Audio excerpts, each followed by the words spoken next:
I'm Katie. And I'm Emily. We're two long-distance best friends with a passion for learning about all the things that make everyday life interesting. With my PhD in geography and my master's in library science, doing deep dives on topics is our idea of a fun time together. We'll share our findings with you on Researching the Obvious. We're recording this episode coming off of a weekend visit between me and Katie, so it's kind of like back to the recording studio far away from each other. Yes, not in person anymore. Wah, wah, wah. And yes, it was our annual girls trip for not only Emily and I, but our other best friends from college. Yes. I'm still recuperating, coming down off the high of seeing all of you guys in the same place. Yeah, it was good. It's a good time.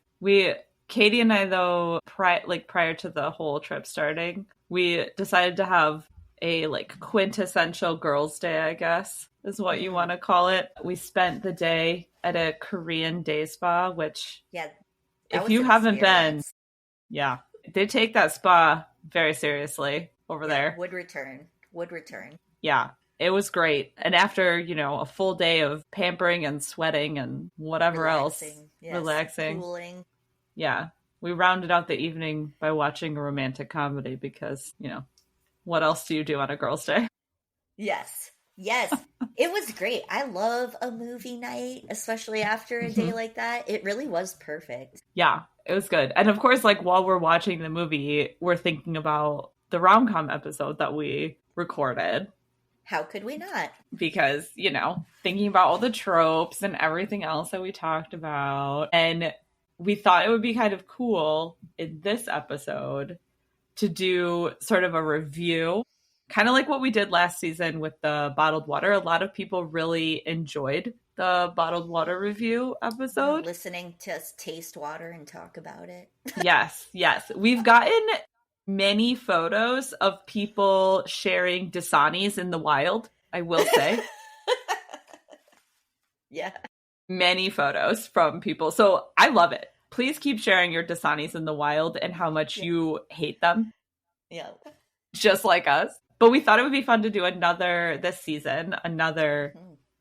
review episode. And when we were watching the rom-com, we were like, wait, we could review rom-com. Mm-hmm. And so, of course, I decided that in order to do that, we needed a scoring system and we needed scorecards. Correct. In the form of a spreadsheet, because, And so we each decided we watched one rom-com together while we were together, obviously, but then we each watched some on our own as well, and we kind of threw together just a casual scoring system, let's call it. Yes. Casual scoring system, which includes, how we're rating the film, but also takes into account a lot of the tropes and other aspects of the quintessential rom-com situation that we talked about in our rom-com episode. Yes. And kind of gives us a way to evaluate or kind of hone in on some of maybe the most classic, the ones that held up the best. Yes. The best examples of what we think of as romantic comedy. Exactly. Because if you need, a refresher course in rom-coms, then hopefully after the end of this episode, you'll know which ones to watch. Yes. Yeah. We have some recommendations for which ones are worth watching. And I guess, I don't know, do you want to should we share our scorecards on Instagram later? Yes, I think that's a good idea. Yeah, that would be fun. To give you an idea. So we decided to do a scale of 1 to 5 and 4 different categories. Yes. And so the first category was the feels, which just means, what did you think of the romance? The romantic part of the romantic comedy. How did you like that? Yeah. Well, yeah. What did it feel like? 1 being low. So 1 is, as Katie says, the stone cold meh. Yeah. Yeah. And no feels at all. No feels at all. Right. 3 would send a heart emoji about it. And a 5 is all the feels. Such good feels. Yes. Yeah. Yep. All the feels. Yep. And then category 2 was the laughs. So the comedy part of the romantic comedy. Yeah. You got to have the comedy. Yep. 5 being high and 1 being low. Mm-hmm. Should I read what my descriptions were? You have to read the descriptions. You wrote them. Okay.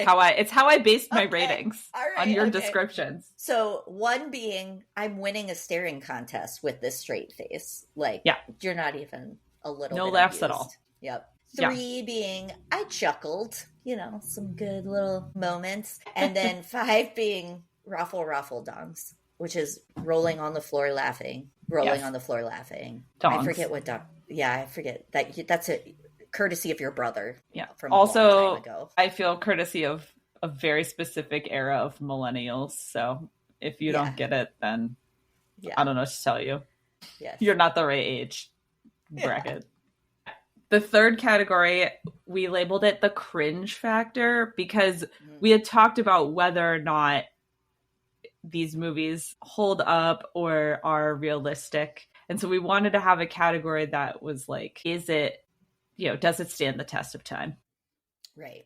So the cringe factor, in order to match our scoring system, a 1 is going to be wholly problematic scenarios, Batman, right? So if you get a 1, it is super cringe, like really problematic. Yeah. Does not hold up. Right. Yeah. Yeah. And questionable at best.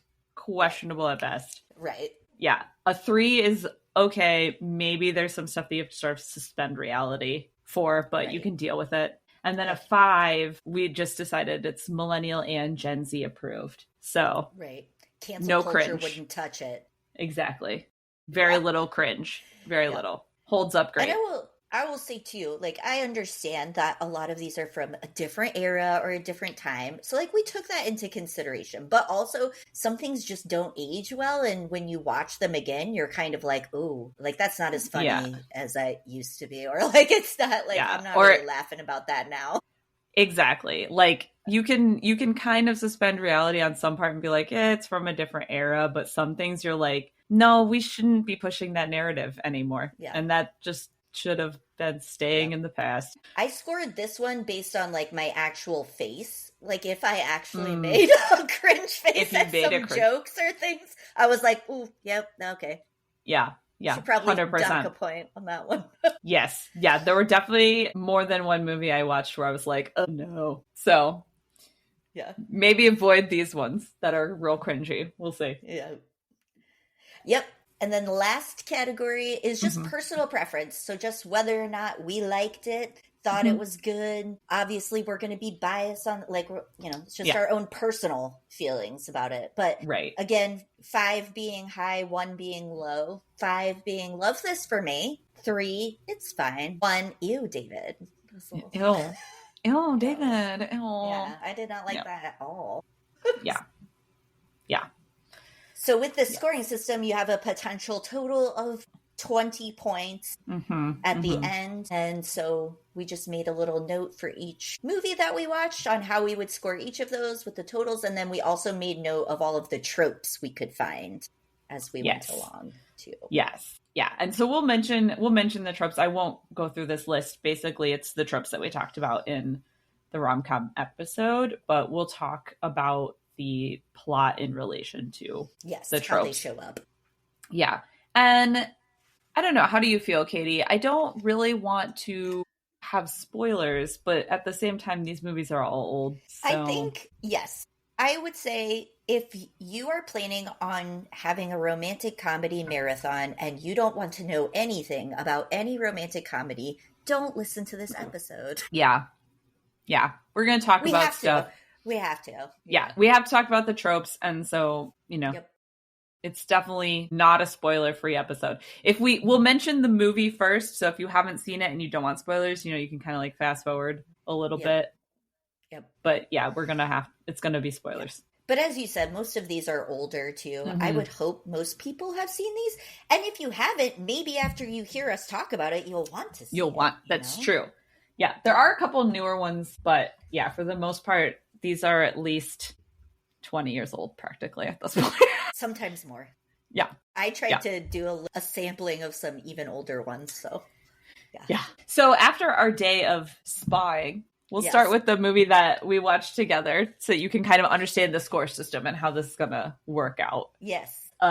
So after our day of spying, we decided to watch the movie It's Complicated. And that's a 2009 film. So Yeah. I didn't realize it was 2009. I didn't either. And like I knew of this movie, but I didn't really remember it. If I had seen it, it was like a long time ago and I just didn't really remember the details of it. Yes. Directed by Nancy Meyers. Yes, who's famous in the rom-com space. Yes. And it stars Alec Baldwin and Steve Martin and Meryl Streep. Yes. And so I guess the premise of this movie is that Alec Baldwin and Meryl Streep were married for a while. They had kids together, and then they get a divorce because Alec Baldwin basically cheats on her with a younger woman who he then gets married to. And the movie starts 10 years after they've got divorced. And so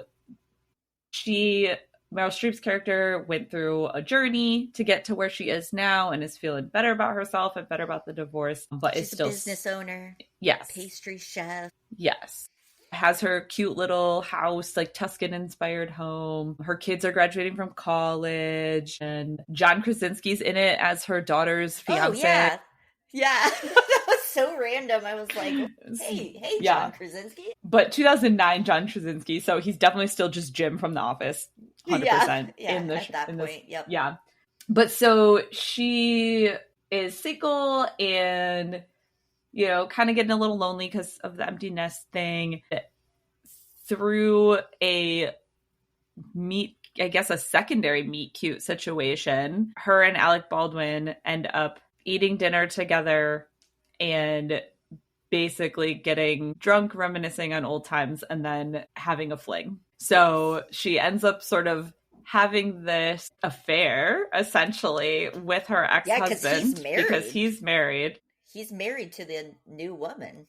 Right. And so she ends up having an affair with her ex-husband, while simultaneously Steve Martin is her architect that's working on an expansion on her home. And her and Steve Martin sort of start this other little like love interest situation. So it's a tale of two love stories. The kind of intertwining. Yes. So you have like a lot of notable tropes here, right? You have this sort of secret love trope because she's secretly having this affair with her ex-husband. You have a second chance kind of love trope because like maybe I could get back together with my ex-husband. Maybe this would work out. You have this trope of cheating is fine if it's really for the one you're meant to be with, right? Because technically Alec Baldwin is cheating on his new wife with his old wife. You know, but maybe they were supposed to be together the whole time and they weren't supposed to get divorced, right? So you're supposed to feel like a little bit better about it for that reason. Though I will say, Meryl Streep's character does a good job of being like, I have a problem with this. I'm not going to. But then they kind of continue on, and then you're just like, okay, now you're just the other woman. But somehow it's okay because, you know, they're exploring this old new relationship. It has a little bit of an enemies to lovers vibe too, because her and Alec Baldwin, being exes, have like a whole back history where they're kind of like, but I hate you situation. Yes. And there's some banter there to like reinforce that too. Like, it's clear that they're cordial with each other, but it's not like they're best friends after being divorced for 10 years. But at the same time, you have this other sort of situation going on with Steve Martin, which lends itself to this idea that Meryl Streep is on a journey of self-discovery. She's refiguring out who she is as an empty nester, and getting together with Steve Martin's character sort of changes her perspective on a lot of things. And that's where you get this intertwined stories of love. And of course, the whole situation kind of blows up when she has this like grand epiphany of like, oh no, there's a reason I got divorced from Alec Baldwin, and Steve Martin is in line with who I am as a person now. You know, and Steve Martin's character does a lot of like cute little gestures. Like, he's clearly interested for a while before. Yeah. But of course, there's the big lie going on. The big lie is a trope because she is not honest with Steve Martin about this situationship that she has with her ex-husband, and so there's quite a few classic hijinks ensue. Right, hijinks for sure. but quite a few classic tropes in this film. Yes. And I have to say, for not remembering this one, like, I was pleasantly surprised. Like, it was way funnier than I was anticipating it being. Agree. I thought it was... Like, we both laughed out loud several times. Yes. And I think what was interesting about this one, too, is that a lot of rom-coms are sort of stereotypically younger, like before you've gotten married, your first love sort of situation. And this one really wasn't. It's like women, a woman who's like in her 50s and has already done the kid thing and is trying to figure out who she is now without her children at home and in this new phase of life. So I thought that was kind of an interesting take that you maybe don't always see in rom-coms too. Yep, agreed. Alec Baldwin cracked me up in this one, he too. was like he was hilarious. He was hilarious. Yes. He had a bit of the like unhinged behavior that you might see in some other movies. Like I rewatched My Best Friend's Wedding, so we'll talk about that one later, but Alec Baldwin exhibited some unhinged behavior in this movie. Yeah, because after this fling, too, even though Meryl Streep is unsure about getting back together, he jumps into it. Because personally, I think they kind of juxtapose her kind of figuring out what she wants and him not knowing what he wants at all. Right. He's still kind of lost. Even at the end of the movie, he did not go on a journey of self-discovery. He still does not know what his life is and how to handle it. He ends up getting divorced to the second woman as well. So yeah, it is interesting watching one character really work on herself and figure out where she is now, and another character sort of falling into the same patterns that he was in prior. Yep. Yeah. So how did we rate this movie, Katie? So I ended up giving it, so the total ended up being 17. I gave it a 3 for the feels, just because I didn't feel like the romance part was as strong. Agree. It was like cute moments. They're cute moments.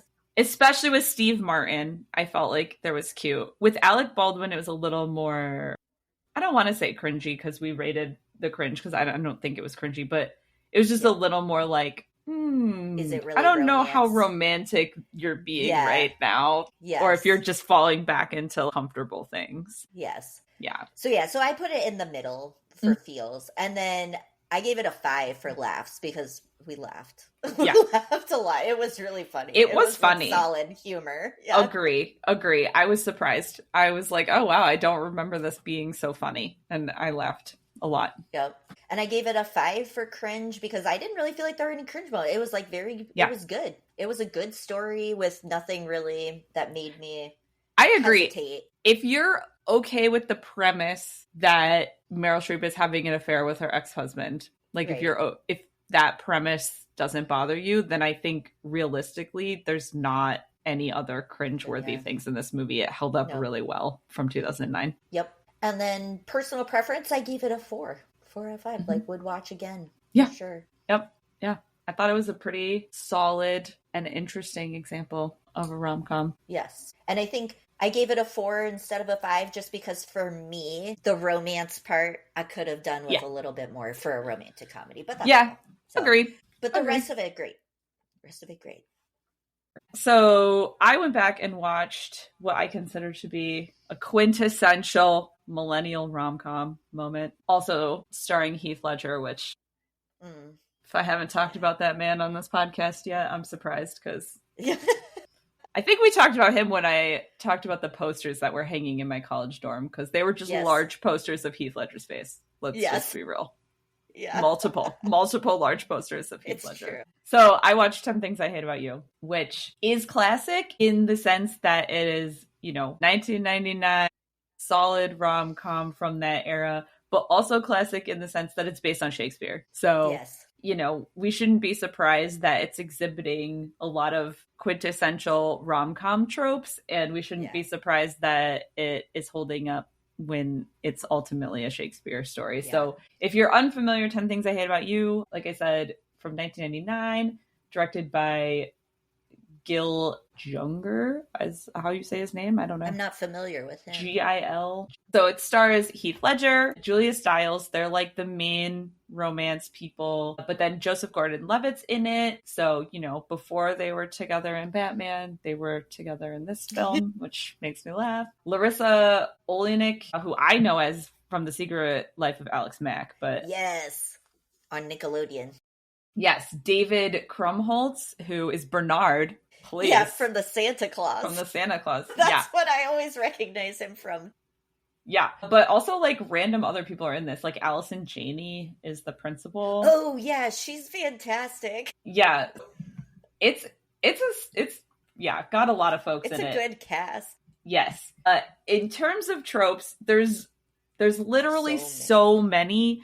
So if you're unfamiliar with The Taming of the Shrew or 10 Things I Hate About You, the premise is that there's two sisters, Kat and Bianca, and they live with a dad who's very strict about dating and doesn't let them date until they're out of high school and they're still in high school. And so Bianca is the younger sister, and she's more of like the popular crowd, wants to be dating people, this whole thing. Kat is the older sister, and she's just very moody and into herself and wants to be, you know, playing her guitar in a girl band and, you know, has her own thing going, right? Wants to be like a writer. Like she's got her own like artsy fartsy thing going. And she's just not interested in dudes. She thinks, you know, she's like super feminist. She thinks men are a waste of time. Yeah, whole situation. So true, by the way. Yes. You couldn't tell. Yes. So the premise is that Joseph Gordon-Levitt's character wants to date Bianca because it's a love at first sight. So there's a trope, right? So it's a love at first sight situation. He sees this girl. He's like, I want to date her. So he starts tutoring her in French. And even though he doesn't know French. Even though he doesn't know it, which is the best part. He has no clue. Doesn't know anything. And so he finds out that she can't date anyone, but she's interested in this like uber popular football player guy who is honestly a giant douchebag. Like, yeah, he's really douchey, but she's interested in him because he's like popular and whatever. So she convinces her dad to let her start dating if Kat starts dating. And so she tells Joseph Gordon-Levitt that, oh, I can only date if my sister dates. And so Joseph Gordon-Levitt hatches this whole plot to basically to pay a person to date Kat so that Bianca can start dating. So then secretly he can like swoop in and start dating her, even though she wants to date this popular guy. It's like a whole entwined. So we've got love triangle scenarios happening, right? So Joseph Gordon-Levitt ends up finding Heath Ledger's character, and he's like a bad boy kind of guy. Like there's one scene literally where he is in shop class and like cuts the French textbook in half on the like table saw. Just to be intimidating. Just to be a shithead. He's like a real trying to be a bad guy thing. So he's like, that's the perfect one that will take my money to date Kat. So they start this fake romance, which obviously is another trope. There's a fake romance where then Patrick ends up convincing Kat to go out with him. And so it's fake romance, but then it becomes obviously a real romance where Kat and Patrick kind of start to feel it's real cute. There's a lot of grand gestures. My favorite and most hilarious scene, everybody knows this, is when Heath Ledger gets the marching band to play a song, and he's like running on the bleachers singing "I love you, baby." Classic. It's so cute. He does a cute little dance. I immediately fell in love with him forever. Yes. So, oh god. Anyway, but then of course the lie comes out, you know, and it eventually like ends up working out in the end. But there's like tons of other tropes. So the story with Bianca, she ends up realizing that the guy is actually a douche. And so she's been friends with Joseph Gordon-Levitt's character and realizes like, oh, actually he's really cute and he's the nice one. I should be with him. So there's this friends to lovers situation that happens between them, while there's also this like, you know, enemies to lovers things that's happening with Kat. Let's see. Love crosses class. There's that dynamic a little bit because Bianca and Kat are sort of, their dad's a doctor. And so they're a little more like posh lifestyle, especially compared to Patrick, who is this bad boy, like Yeah, rough around the edges. Kind of, edges. Yeah. He like lives with his grandma. Like it's a whole thing. And then obviously Joseph Gordon-Levitt's character is kind of in the same boat where he's like considered to be lower class. Tangential best friend romance plot. Yes, the quirky best friends. So yeah, David Krumholtz Bernard, he's Joseph Gordon-Levitt's best friend. He ends up having this little cute romance with Kat's goth best friend. Yeah. And they go to prom together. So that's kind of this cute little side plot. Obviously, lots of witty banter, unrequited love in terms of Joseph Gordon-Levitt, acts of chivalry as romance, right? Because they're sort of playing out these romantic gestures as like a chivalrous sort of situation. So yeah, so there's just, like I said, it's Shakespeare. Yeah. So there's a ton of these, right? So how did I rate it? So the feels. How did it do on the scores? I gave it a 5 for feels. I think it's super fucking cute. Yeah, like I think it's really cute. The gestures are really cute, but then there's also just some like cute moments where the characters are taking care of each other too. Yeah, their chemistry is great. Yeah, too. It's really good. Yeah, the characters are, I think, very likable, and their little romances are very believable. Yes. For the laughs, I wasn't quite sure. I gave it a little bit lower than It's Complicated. I gave it like a 3.5. Because I wasn't sure if I should give it a 3 or 4. Like, there's funny parts, but maybe not as funny as some other movies. Cringe factor, I will say, this is very 1999, and they made one joke that I wish they could just edit out. They made one joke that uses the R word. Yeah. And I feel like so well. I just feel like that was such a late 90s word in our lexicon that very commonly used was very like, we got to get rid of that word. So I gave it a 4.5 because if that one joke was not there, everything else. Like everything else holds up so well. That one joke was like real, like, oh no, that's a sign of the times. Like it was. So yeah, so I gave it 4.5 on the cringe. And then personal preference, 5. Like I think, did I want to be Julia Stiles 100%? Did I want to date Heath Ledger 1000%? And like I said, aside from that one joke, I feel like it holds up as like almost a gold standard of like what a high school rom-com is. Like, so yeah, so total 18. Yeah. So nice. Real high. All right. So one of my watches was Notting Hill, which is one of my favorite rom-coms from the past. I remember renting it from the library a lot. It was just kind of like, I don't know. It's one that I always liked. But I have not watched it in many years, so it was fun to rewatch it. So Notting Hill, released in 1999, so another late 90s. And directed by Roger Michell. So if you haven't seen it, Hugh Grant and Julia Roberts are the main characters, which I love. I mean, Julia Roberts was in so many rom-coms in the 90s, early 2000s era. And I think they were a good pair in it too. Like they had good on-screen chemistry and such. So, and I love Hugh Grant. I'm a sucker for a Hugh Grant. So premise is Julia Roberts plays like herself. She's a famous actress in a bunch of blockbuster type movies. She's very well known. And Hugh Grant plays just an average guy who lives in Notting Hill in London, and he owns a travel bookshop, which I think is hilarious. They kind of make fun of it in the movie too, because like, do you really need a whole bookstore of just travel books? Yeah, I don't know, but that seems very specific. Maybe in the 90s. Maybe in the 90s you did. You didn't have the internet. Right? So it did make me chuckle because I was kind of like, oh, that would so not be a profession today. Like, not even realistic. Yeah. We can't even have a real book shop today, so come on. Right, yeah. So he owns a little cute bookstore and, you know, again, just kind of your average guy. He has a quirky, comedic roommate that he lives with, a flatmate that he lives with in his London flat, which I feel like is also, you know, standard for the rom-com. You got to have the friend, the quirky friend. Yeah, that's the trope right there. It's the quirky best friend. Yes.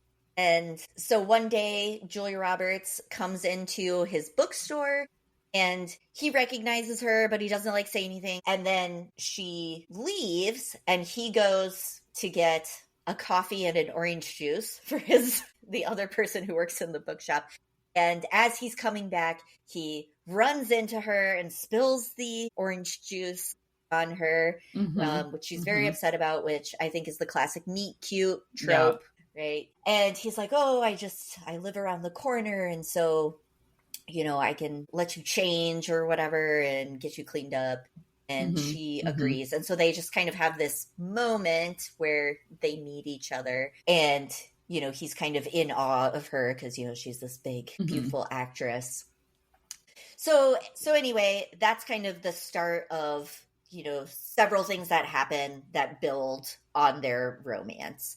Some other notable tropes. So, I mean, already what I've talked about, the love crossing classes, right? She's this big, famous movie star who makes millions of dollars, and he's just your average bookshop owner struggling to get by with a roommate. So that's kind of the first one. Also, he finds out at one point that she's actually dating another guy, like another actor. So she has a boyfriend, but she fails to mention that to him, even though they've kind of started talking and getting more romantic with each other. I counted that as, kind of the big lie or the love triangle too, because she's still involved with this other guy, even though she's interested in Hugh Grant. But the other trope would be like cheating is okay if it's for your one true love, right? Like we overlook the fact that like she's actually like cheating on this other guy and in another relationship, but like, the thing with Hugh Grant is so cute. Like how, yeah. Can't like help it. obviously you're going to pick that one.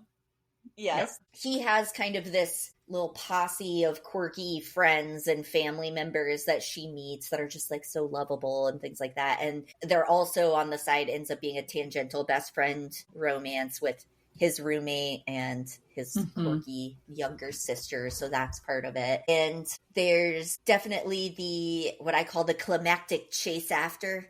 So when there's that grand epiphany of love, which is another trope, then there's also I have to get to her right now. And like, I'm going to go to the, her press conference is what it is, not the airport. The airport's the other big one, but this one's her press conference. And then, that's kind of the culmination of their romance. And then there's some little tie-ups at the end where, they get married and they live happily ever after kind of thing. That's a small part of it. So a lot of tropes there. There's also some chivalric activity, some chivalric acts that he performs that kind of make her see that he's a genuinely good person who cares about her and stuff like that, which is, kind of what she ends up falling in love with. And yeah, so I don't know. I love this movie so much. I like watching it again. It just gives me all the good feels, and it's a little bit of British humor, which I'm a big fan of. So there's just some, like, I don't know, obvious comedic moments that are very British in my opinion, but I love them. And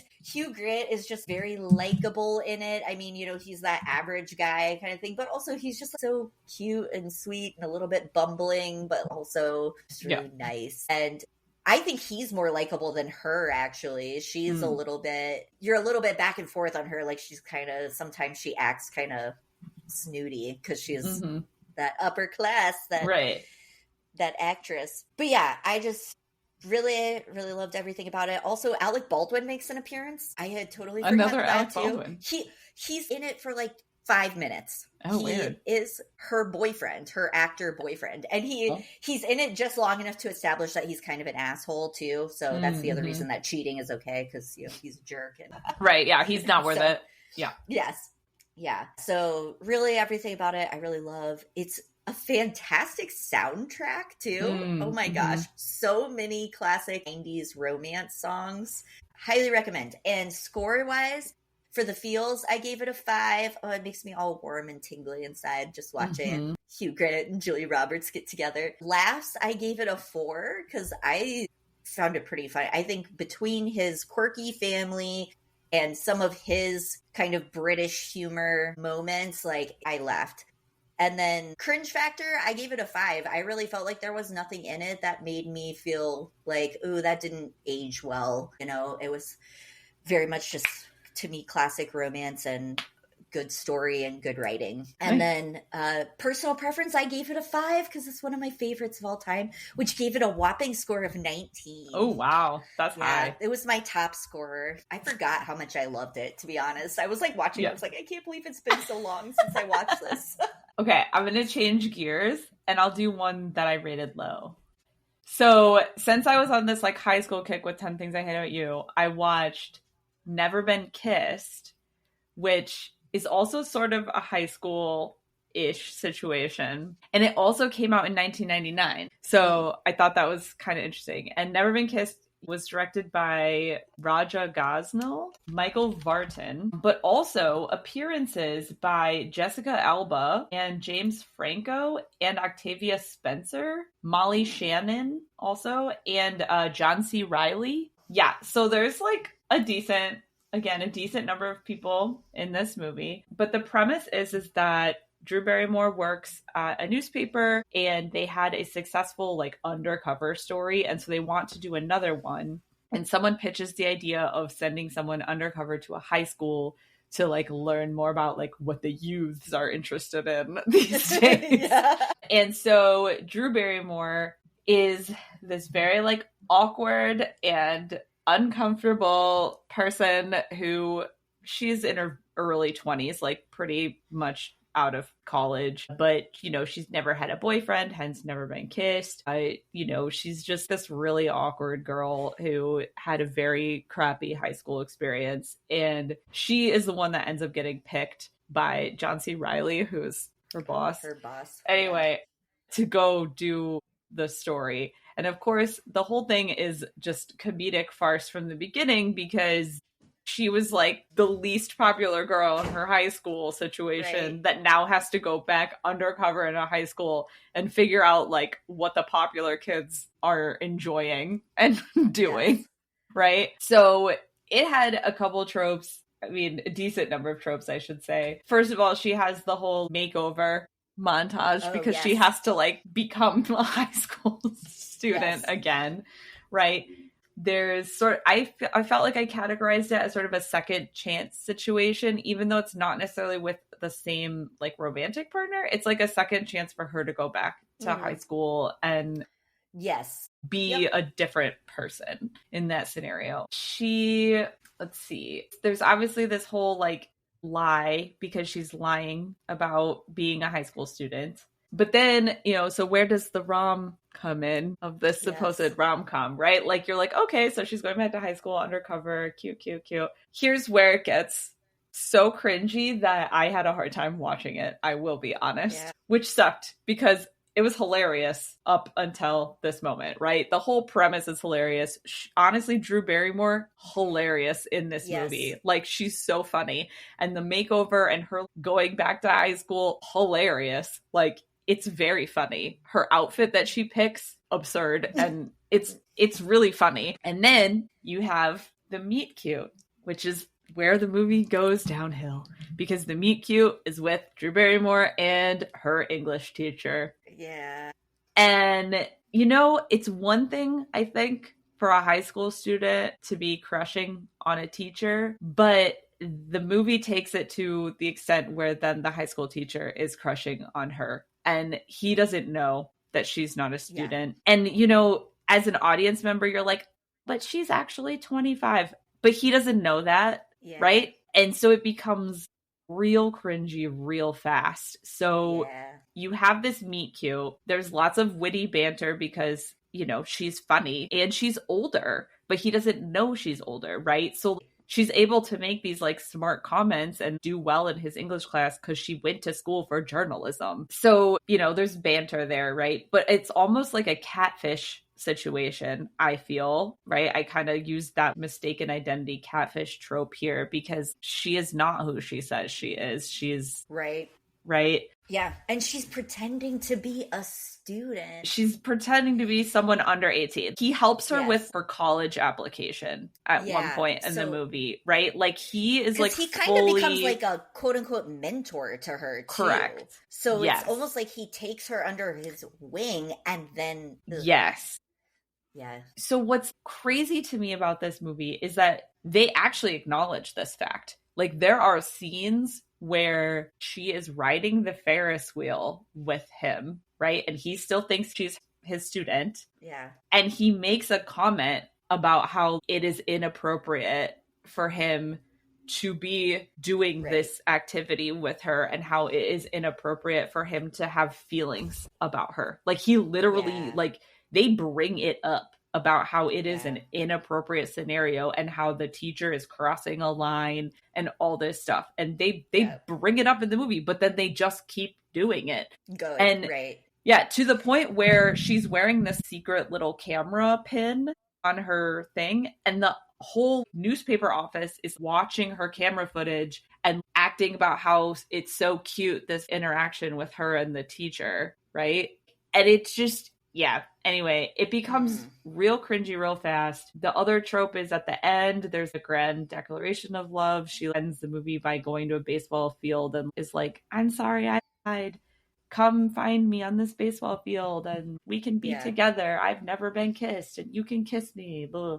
Right? Yeah. Which is supposed to be cute, but it's not, because it was her teacher. And even though he now knows that she's age appropriate, it just feels real icky. Right? Because it doesn't change the fact that he was essentially feeling like he was attracted to a 17-year-old student of his. I will say that there were cute parts in this, and the parts that were cute were when Drew Barrymore is sort of going through this journey of self-discovery to recognize who she is now and how she's grown. And she especially has like this cute part where she forms some relationships with other girls who she identifies as being who she would have been in high school. And she really helps them. And I wish, to be honest, that this movie had focused on that and just not even had the romance, or could have had the romance with someone she worked with at her office or something. Like, given her the confidence to ask out a guy at her office or something. But the fact that there's this English teacher thing, So I gave it a 2 for the feels because I couldn't get past the ick. I just couldn't. Yeah. I did give it a 5 for laughs, though, because honestly, it's hilarious. Funny. Like, it is very funny. So it got, like, I laughed out loud at several moments of this movie. Cringe factor, it got a 1. It's too cringy. I almost couldn't even watch it. Like, anyway, it made me wonder, like, was this not considered inappropriate in 1999? I'm so confused. It was just weird. And so I ended up giving it a 2 for personal preference, which I was really bummed about because like I said, I felt like it had the potential to be cute if they had just not made the romance with a teacher. So it ended up only getting it got a 10, but basically it got a 10 because 5, it's funny, and I gave it a 5 for laughs. And but it basically was just a really uncomfortable rewatch. I guess if you're able to completely suspend the reality of the fact that the relationship is with her teacher, the laughs are there. But it was just really hard for me to watch it, to be honest. Yeah. Which, it makes me sad too, because like I remember watching that a long time ago and feeling like it was a really funny movie. I loved Drew Barrymore. I loved the whole premise of her going back to high school, like you said. But I'm thinking back too now, and like I watched that in high school. And if you think about other people of that age watching that situation and it being kind of made into this funny, quote unquote, cute scenario, like that's kind of messed up too. Yeah. And there's even a scene where her brother ends up going back to high school too, to pretend that he's a high school student because he was popular in high school. And so he's going to make her popular. Yes. And there's a scene where they're having a party and there's this girl that's like all over him, this cheerleader girl. And she literally calls it out. She's like, you can't do that because she's in high school. What are you doing? And I'm like, you're literally doing it with the teacher. Yeah. But because she's actually older, somehow that's supposed to make it okay. I guess. Yeah. It was just, like I said, it was a hard rewatch. Yeah. Yeah. So that one not the best romantic premise. Did not hold up. Bad. Yeah. I unfortunately skip it, even though the laughs are there. Yeah. Well, I had some duds too that I watched. So I watched Rumor Has It, which is circa 2005. And it's a Rob Reiner film. And I will say definitely not as bad as what you just described. But just was kind of unimpressed with it, I guess. Okay, so Jennifer Aniston, Mark Ruffalo, Shirley MacLaine, and Kevin Costner. So some big names in this one, by the way. So the premise is Jennifer Aniston and Mark Ruffalo are a couple. They're engaged and they're traveling to Jennifer Aniston's family's home because her sister is getting married. And when she goes to the wedding and is at home with her family, who Shirley MacLaine plays her grandmother, she deduces that the book and the movie The Graduate are actually based off of her family, because she finds out that her mom, before her mom married her dad, she ran off and kind of had this brief affair with this other guy. And then this guy's friend is the writer of the book, The Graduate, that then becomes the movie with Dustin Hoffman. So they use The Graduate as a plot point of, you know, this situation actually happened in her family, and that's who The Graduate is based off of. Which means that the guy that her mom ran off with is also the guy who had a brief affair with her grandmother. Right. So Jennifer Aniston decides that, well, one, she's concerned that her mom actually got pregnant during that affair and that this guy is her dad and she hasn't known it all these years. Okay. So she decides she's going to go and find him and confront him about it and be like, tell me what happened, because this has been this big family secret. So she tracks down the guy who's Kevin Costner, and he basically tells her he's not able to have kids. He's sterile. So there's like some relief there that, okay, so this is not my dad and my dad is my dad. She kind of like talks to him a little bit about her mom and why her mom kind of had this brief affair with him or whatever. And then she decides to sleep with him too. So it gets, yeah, that's why I said it gets kind of weird, because like, okay, one, she's engaged to Mark Ruffalo, who up until this point has been supportive of this whole thing, and it was like, yeah, go do what you need to do. During the movie, he's trying to call her multiple times and she stops picking up the cell phone because she ends up going out for drinks with Kevin Costner and then going home with him, and he's this tech mogul who's got tons of money, and she's in his mansion and decides to sleep with him, which is weird on a couple of levels. One, okay, she's cheating on her fiance, not great. Two, he's also slept with her mother and her grandmother, and now her. Yeah, no. Right? We don't need multi-generational, like, right? No. I was like, that doesn't even weird you out enough to stay out of his bed, that he slept with your grandmother and your mom? Yeah. And now you? Yeah, no. Right? I was like, okay. Hard pass. And I get that the connection is supposed to be to The Graduate, but I'm just like, what are you doing, Jennifer Aniston's character? What are you doing? Like, yeah. Yeah, that's rough. Then, you know, they have this quote unquote, I guess, romantic night together, and he's like, why don't you stay for a while? Because of course, all of a sudden he likes her, I guess. After they've just had a conversation about him potentially being her father, which is also adds like this weird. No, there's a moment later in the movie where she finds out that he has a son and she freaks out, but it turns out it's a son from another marriage. So he didn't actually father this guy. But in that moment, you're like, oh my God, please don't tell me that's the twist. But why should that even be a potential twist? No. Because you shouldn't have slept with him. Like, what are you doing here? So anyway, I was cringing. Yeah. I was cringing. I was having some cringe moments with that. And so like Kevin Costner's like, why don't you stay for a little bit? And he does this whole kind of wooing thing where he takes her on his private jet. So I mean, grand gestures, but it also kind of just still feels weird. Yeah. Because again, like, what are you doing here? So after this happens, Mark Ruffalo shows up because she's not answering his calls. So he flies back from New York to find her because he's starting to worry that something has happened to his fiance. And all he knows is fair. Right? Also, I'm like sitting there going like, dude, you can't even pick up the phone for your fiance that you're cheating on and like give him a lie? Yeah. So he shows up, catches her with Kevin Costner, who she's like kissing at the time, gets all upset and leaves. And then she has an epiphany of like, oh my God, what am I doing? I actually love him and I want to get married. And I guess a little bit of a journey of self-discovery where she was having all this anxiety about potentially getting married to him. And then she apparently needed to have this fling in order to realize that she actually wanted to, which also didn't make sense to me because I'm like, dude, if you're feeling that way about marriage, maybe you should not be getting married. Yeah. Give questionable at best. So it just didn't hit the way I like a romantic comedy to hit. And to top it all off, she then goes back to Mark Ruffalo and makes her apologies and is like, I know I messed up and blah, blah, blah, but I actually love you. And he just takes her back. Wow.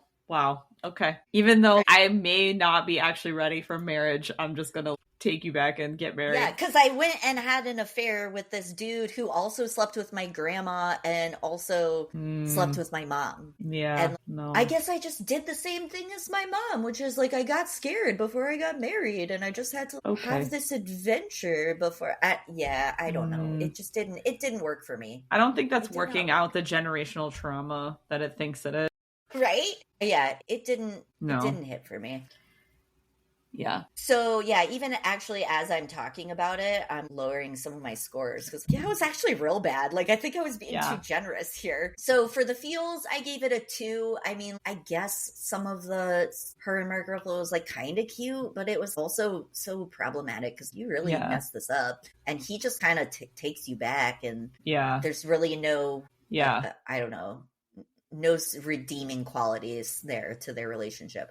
And then the laughs, I gave it a 3. There were quite a few funny parts. I mean, Shirley MacLaine's really funny. There's some situations with her family that are funny. So there's some good, like, I don't know, light moments. Cringe factor, I gave it a 2 because, like, what the, I don't know.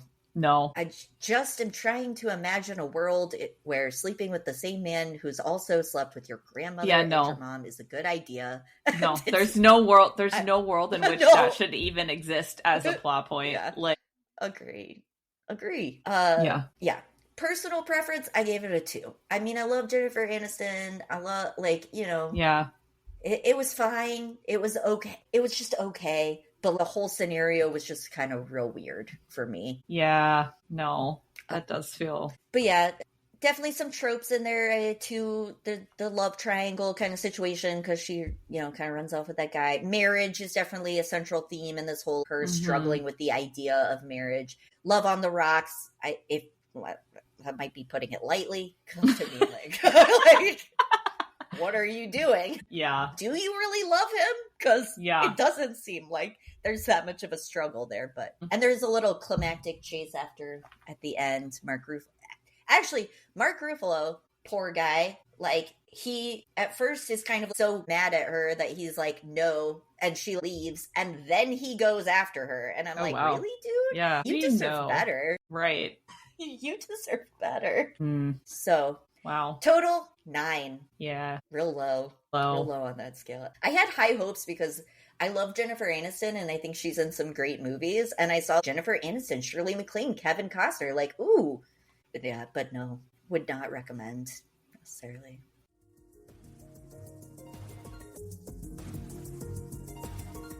Hey, Katie. Remember that time that we wanted to start a podcast based on all of our random research conversations? Yeah, and we had no idea what we were doing or how we would even make a podcast. Yeah, that's the time.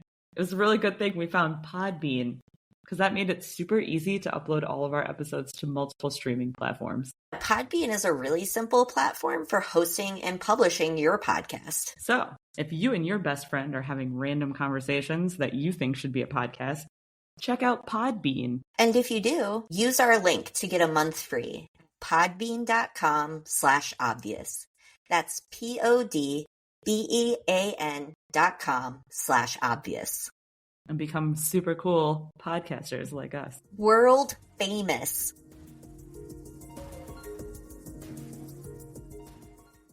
I'll do one that I rated high. Okay. But it does not end in the relationship. Ooh, okay. Yes, I like this. Yeah. So I watched 500 Days of Summer, And 500 Days of Summer is a 2009 film directed by Mark Webb. It stars Joseph Gordon-Levitt, so apparently I was on that kick, I guess. Yes. And Zooey Deschanel. Those are really the big people. There's a couple side characters. Chloe Grace Moretz. I know her from Kick-Ass. Okay. But basically the premise is that there is this immediate meet cute, right, where Joseph Gordon-Levitt is working as a greeting card writer. Yeah. And Zooey Deschanel's character starts working there. And so the movie just starts with the two of them meeting in an elevator and sort of bonding over liking the Smiths music together. I will preface that this movie, to me, felt like a very specific aesthetic from a very specific time frame. Yeah. When I was rewatching it, I was like, this is hipster circa 2010. I know exactly what you're talking about. It is a very specific aesthetic from a very specific point in time. So anyway, they have this meet cute and then they start dating. But what I think is interesting about this movie is that some of the tropes are here, but what I think that the movie does is it does the tropes, but then it sort of flips it so that it's saying, look at all these romantic tropes. They won't work here. Yeah. Okay. So there's plenty of times where Joseph Gordon-Levitt's character, he tries to do all these acts of chivalry as romance. Zooey Deschanel doesn't give a shit. Like, she does not care. And, you know, her whole deal is that she's like, whatever, the manic pixie dream girl. Okay. I'm the quirky, cool one. I don't believe in love. Love isn't real. And, you know, and Joseph Gordon-Levitt, he's the big romantic person and he's going to bring her around. And so they're dating and they have a relationship. He's doing these like declarations of love. He's doing these acts of chivalry as romance. You know, for him, it's like this whole love at first sight situation where he's like obsessed with this girl, but it's very unrequited from her standpoint. She's dating him, but she is uninterested in ambivalent any kind of like activity that he is doing, right? And so really a lot of the movie is sort of watching him be obsessed with her and her not feel the same way, and it becomes this very unrequited thing, and you're just watching this relationship slowly devolve into nothing. The part that I think is supposed to punch you in the gut is at the end when he, you know, they've broken up, they're not together, it's been several months, he sees her 4 months later. And she is not only dating someone else, but she is engaged and getting married to that person. Yeah. And so Joseph Gordon-Levitt is like, what the heck? I was trying everything. You were my dream girl. You were the person for me, you know? And so it becomes this thing where he takes on the opposite of where he started, where now he doesn't believe in love and he thinks it's not true. But then Zooey Deschanel kind of flips it back and is like, no, now I do believe in love. It's just that I wasn't the right person for you. And so it creates this thing at the end where, in my opinion, you can kind of fill in the blanks of the love story from Zooey Deschanel's perspective. Because maybe if we're thinking about it from a rom-com perspective, Joseph Gordon-Levitt is the loser that she wasn't supposed to be with. But then she finds this person that she has this grand romance thing, whirlwind situation, and ends up getting engaged and is going to get married. And that's the love. But we never see that story happen, right? We see the failed relationship side of it. And so does love exist? Blah, blah. And she's like, no, it does. And it's real. And there is this grand thing that can exist. It's just that's not the story we were telling here in this movie. My favorite part of this movie, though, actually is a side character, so it's a tangential romance plot. But they do these like little interview montage things with other characters in the movie about what is love. And so Joseph Gordon-Levitt, his roommate, there's this one moment where they're interviewing the roommate who barely has a role in this film at all. Except for this one little interview. And he says, they ask him about, oh, well, what's the girl of your dreams like, right? Yeah. And he's been dating this girl basically since 8th grade. And so his perspective on love is someone who's just been dating this girl since 8th grade, right? And so he says, I think technically the girl of my dreams would probably have a really bodacious rack, you know, maybe different hair. She'd probably be a little more into sports. but truthfully, Robin is better than the girl of my dreams. She's real. Oh, that's so cute. So cute. And I'm like, how is this movie about this failed relationship? And it has the cutest little love story tangential thing. So anyway, for the feels, the way I rated it, I gave it a 3 because there's really cute moments like that side plot, but a lot of the movie is like very melancholy. Yeah. Because you're like basically watching this, kind of failed relationship. And he's so invested in He's so invested. Yes. And she does tell him very blatantly multiple times that that's not what she's looking for. Yeah. And he pours himself into it. Yes. I think maybe that's the part that's sad too, is just seeing him kind of continually make himself believe that it will be something it's not. Yes. So gave it a 3 for feels. Laughs, I gave it a 3. There's definitely some moments that are funny and quirky, but again, it's that quirky 2010. Yeah. It's a very specific era. Cringe factor, I gave it a 4. I didn't really think that there was anything that didn't hold up or made it like inappropriate or any way, but I give it a 4 because it feels very millennial, and so therefore it's probably cringy to someone. Yeah. Because it's from 2000. I'm telling you, this movie is half of the millennial population right now. I mean, it's just Zooey Deschanel, like. Yeah. Yes, I know. I know exactly what you're talking about. And then personal preference, I gave it a 5. Yeah. To me, I felt like it didn't end sad, it ended hopeful. And I thought it was an interesting twist on these tropes because they are sort of viewed from the perspective of them not working, while at the same time, the movie ends with this idea that with the right person, it will work. Yeah. Yeah. So overall 15, rated it high, but the relationship does not. They don't get together in the end. They do not. Okay. Well, I've got one for you that similarly maybe has some of those elements in it too, where it doesn't quite end the way you might think, or has a little bit of a different take on a romantic comedy, I guess. Mm-hmm. And I hadn't watched it in a long, long time, so I really didn't remember any of it. But it was He's Just Not That Into You, which is 2009, so also similar time frame. Mm-hmm. I really remember when this book came out because this movie was, loosely based on the book of the same title, which was a dating and relationship advice book. Mm-hmm. That came out in the mid 2000s. I just remember it being very popular, very much talked about, and it made a splash in the dating and relationship scene for our generation, I guess. I feel like a lot of young people were reading that book. So anyway, the cast of this movie is crazy, okay? Jennifer Goodwin, Scarlett Johansson, Jennifer Connelly, Jennifer Aniston, Bradley Cooper, Justin Long, Drew Barrymore, Ben Affleck. Okay. Listen to that lineup. Yeah, that's crazy. Right? Yeah. I feel like this was back during that era where they were making movies and trying to cram as many big names into them as possible. Love Actually came out at the same time and it had like everyone, you know? Yep. Yeah. And it actually reminded me a little bit of Love Actually, just maybe a different take on it, because it is one of those intertwined stories of love. So all those different people, different love stories. I guess kind of the main character, though really they're kind of all main characters because they all have their own little paths that they take. But Jennifer Goodwin's character is kind of this hopeless romantic type. She's dating, she's trying to find a relationship, and she's not doing very well. And the whole premise that circles all of this is that he's just not that into you. Is basically the message of that book is if a guy is not showing you his interest, then he's not interested in you, which sounds kind of obvious, but I guess for a lot of people it is not. So the movie's also like punctuated with these cut scenes of people talking about relationships and kind of lessons from the book. So one of them is, if he's not calling you back, he's just not that into you. And if he's married, he's just not that into you.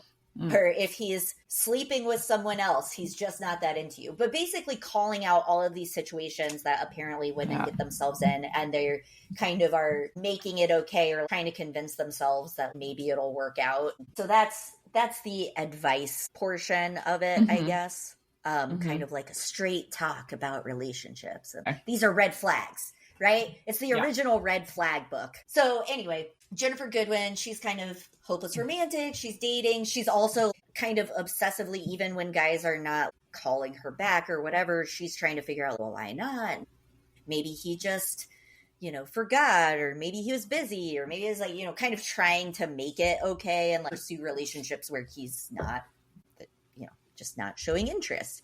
Justin Long plays a bar manager who ends up talking to her and kind of giving her that straight talk of, if you haven't heard from him, he's not calling you, kind of thing. And he kind of is just like real abrupt with her, is kind of like, nope, he's not going to call you back, or like that excuse, that's a classic, he's not going to call you back. And so he kind of becomes her a little bit like relationship advisor, where she's kind of looking to him for, well, he said this, so do you think he's interested in me? And so they develop this kind of little friendship on the side of, she's asking him his advice. So that's going on. Jennifer Aniston and Ben Affleck are a couple. They've been together for 7 years. She wants to get married. He does not want to get married. He's kind of like, I don't really believe in marriage, and I like our life the way it is. So there's that. Jennifer Connelly and Bradley Cooper are married in it, and their relationship is on the rocks, or their marriage is on the rocks. So love on the rocks, marriage. And he actually ends up having an affair with Scarlett Johansson, who simultaneously, she's also kind of trying to convince herself that this relationship with a married man is okay, and that right? Again. And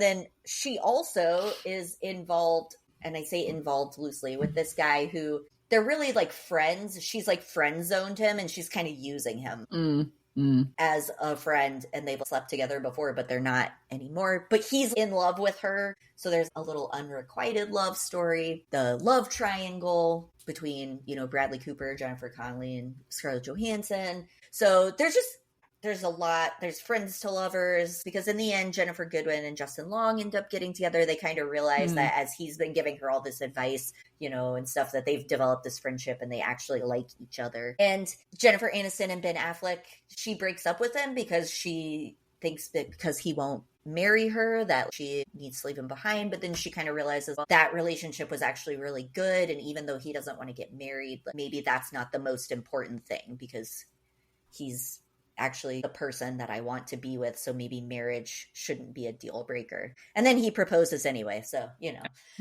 So of course. And we've overcome this obstacle. Right.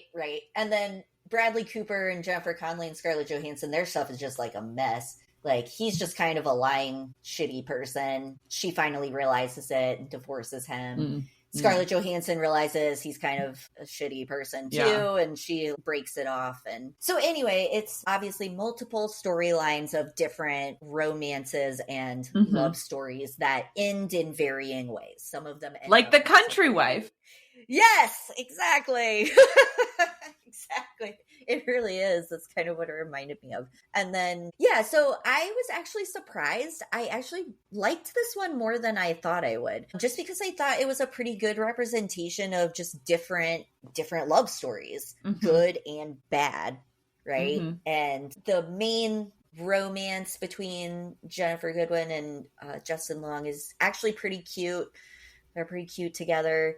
I think they're both pretty likable, so I liked that. And Jennifer Aniston and Ben Affleck's relationship is actually also really cute because they're really good together. So I gave it a 5 for feels, because I just had all sorts of feels all over the place about all the relationships. Laughs, I gave it a 3. There were some funny moments, but overall I felt like it was kind of a little bit of a serious movie. There's some serious situations going on with their marriage falling apart and Jennifer Aniston questioning her long-term relationship and really trying to figure out what's important to her. And so even though there were some light, funny moments, like actually was more relationship focused, where I felt like I wasn't laughing as much as maybe other romantic comedies. Cringe factor, I gave it a 4. There wasn't anything glaring about it. There's definitely some things I think that kind of dated it. And also there are definitely like some stereotypical things that were kind of like, I could have done without that.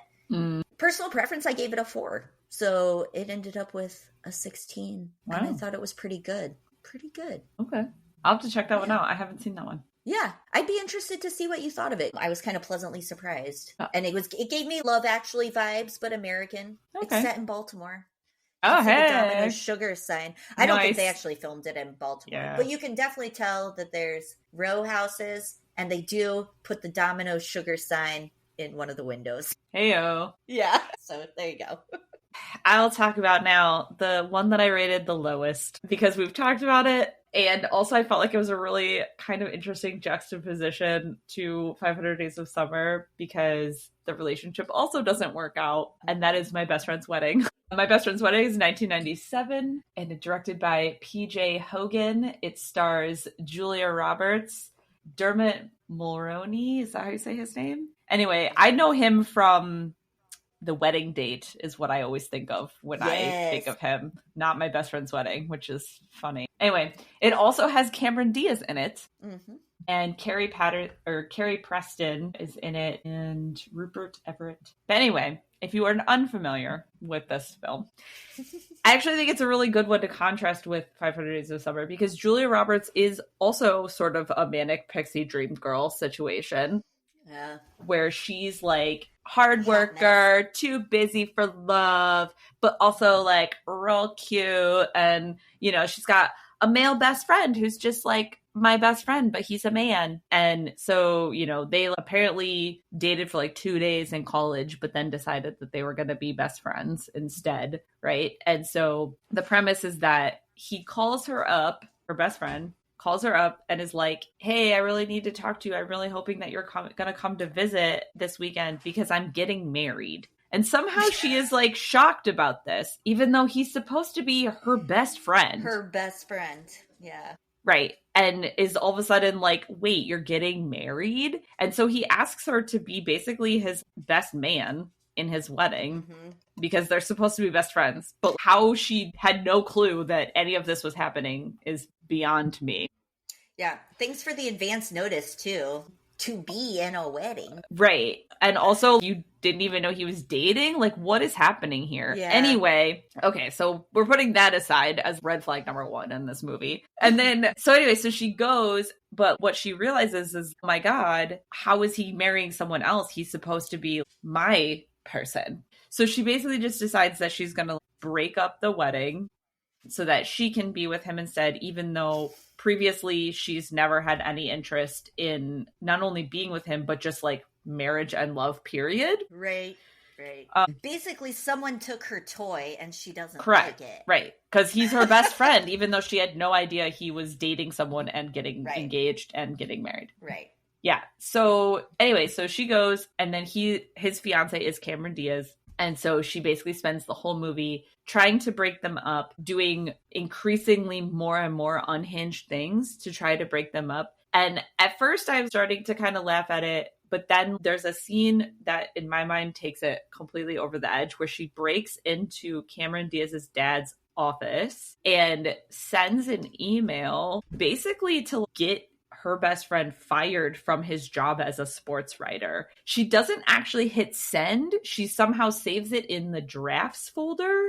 And then it ends up getting sent anyway by accident, quote unquote. But like to me, as soon as she did that, I'm like, this is another level. You tried to get your supposed best friend fired. Yeah.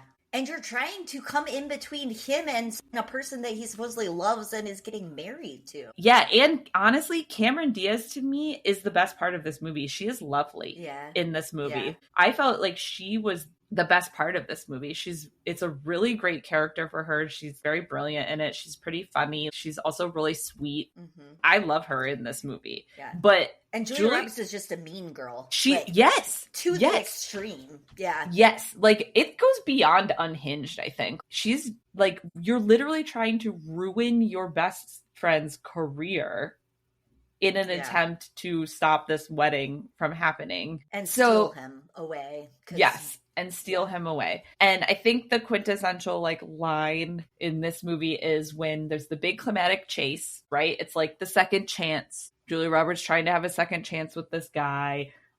they're best friends and trying to be lovers, right? So it's supposed to be trying to be this like friends to lovers thing. Supposedly she has this grand epiphany where like, oh no, I love this man, I have to break up this wedding. Obviously marriage is a huge plot point. She's like a main character that's been too busy, too career oriented to worry about love before, right? So there's lots of these tropes.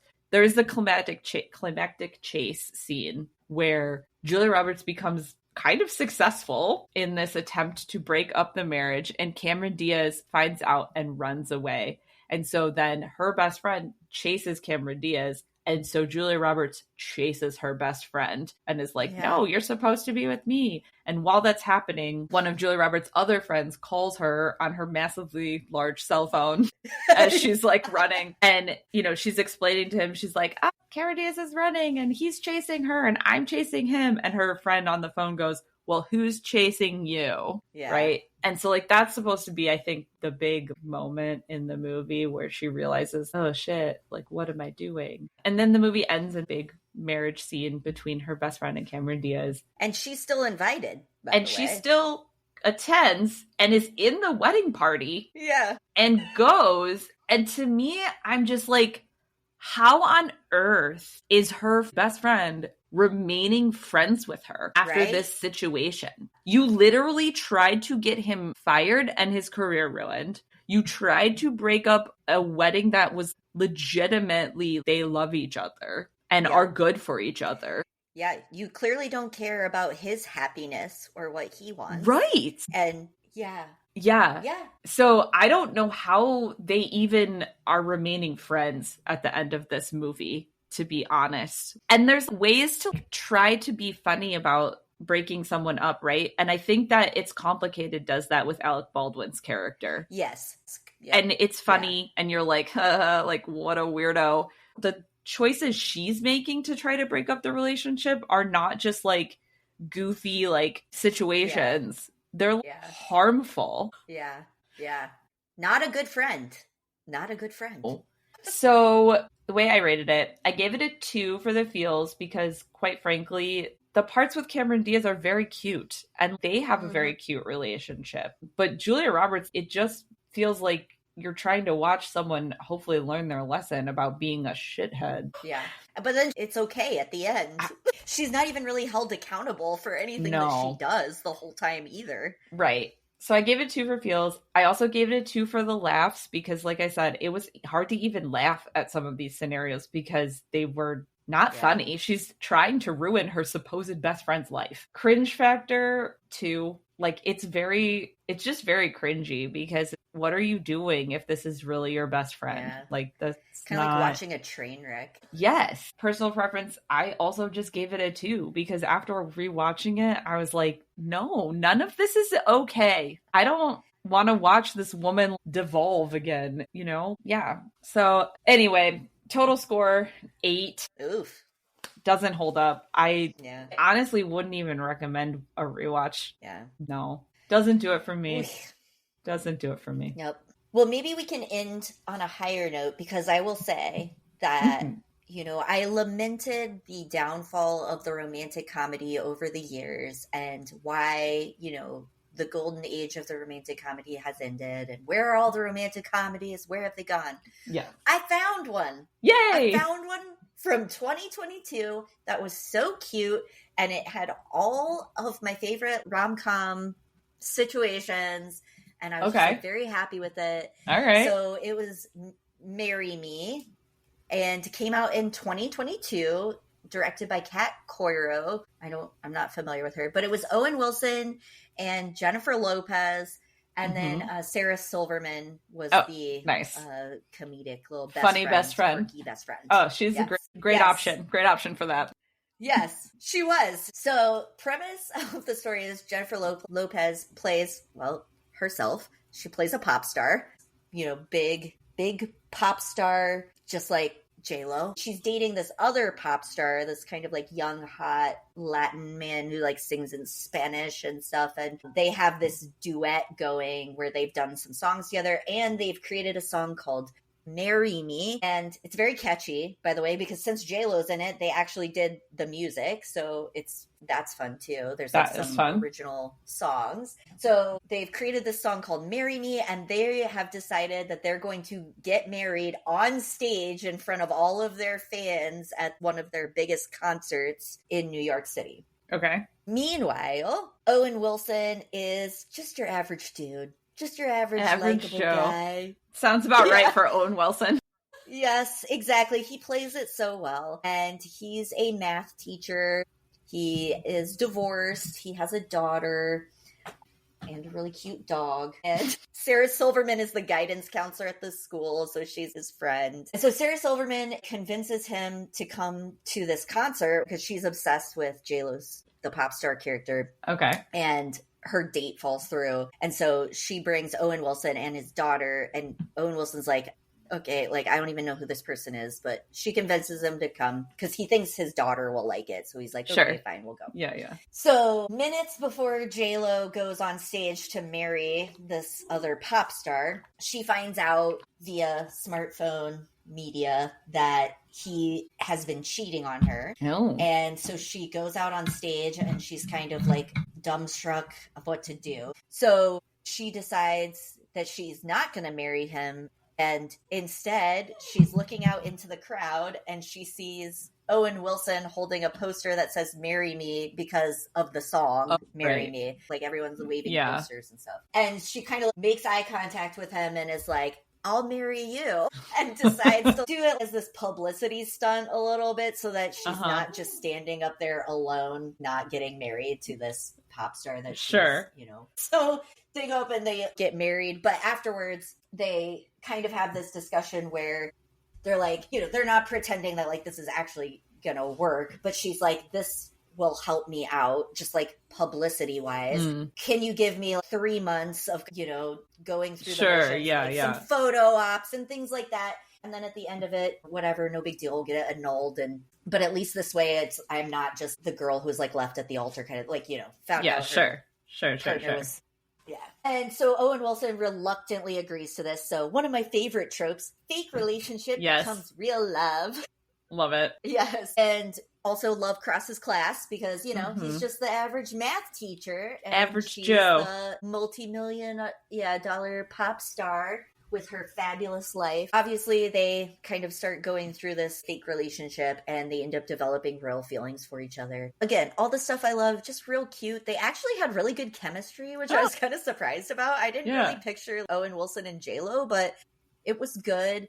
And, they have some like cute little scenes like his math class and the mathalon. There's a grand gesture / climactic chase where J-Lo realizes she actually wants to be with him. Because there's also a moment where she thinks maybe she's getting back together with her pop star. Oh, sure, yeah. Pop star the one that cheated on her. Right, yes, exactly. Mark Ruffalo, take notes. Right, no shit. So, you got your little love triangle there. Your love in unlikely or unusual situations. Mm-hmm. They have their meet cute at the concert. Mm-hmm. And so she chases after him by traveling all the way to the Mathalon in Illinois to find him and like kind of declare her love.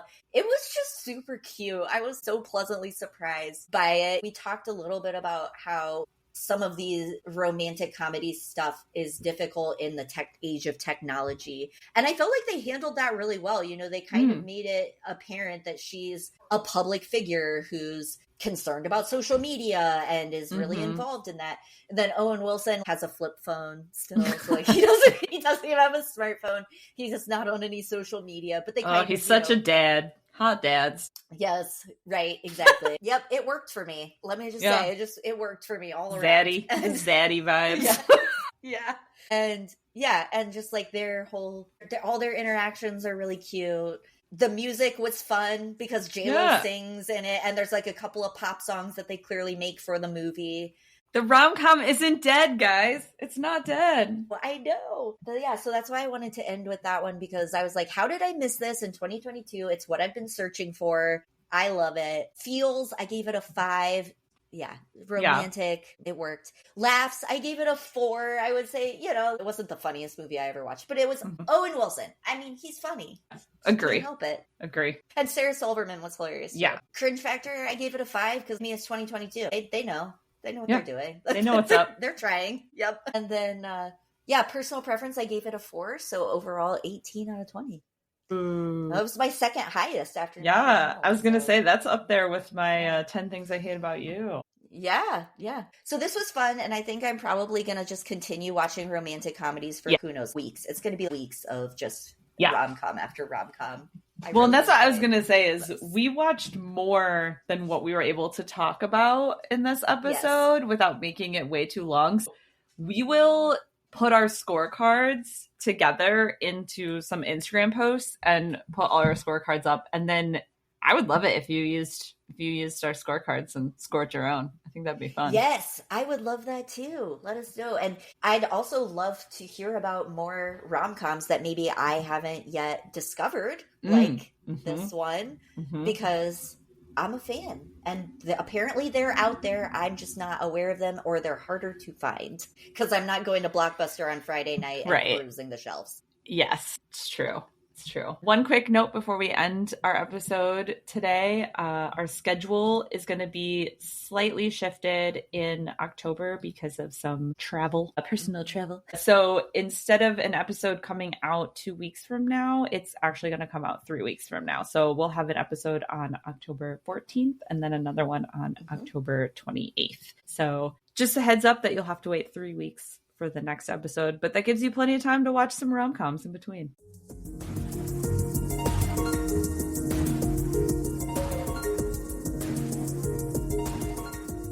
Thank you for listening to Researching the Obvious. To learn more fun facts about everything that we're researching, follow us on Instagram at Researching the Obvious Pod, all one word. You can also follow us on Spotify, Amazon Music, or wherever you get your podcasts. If you know someone that you think would enjoy listening to all of our findings, please feel free to share or give us a review. Researching the Obvious is written, produced, edited, and hosted by Emily Fekete and Katie Nakanishi. Tune in next time to hear more obvious facts.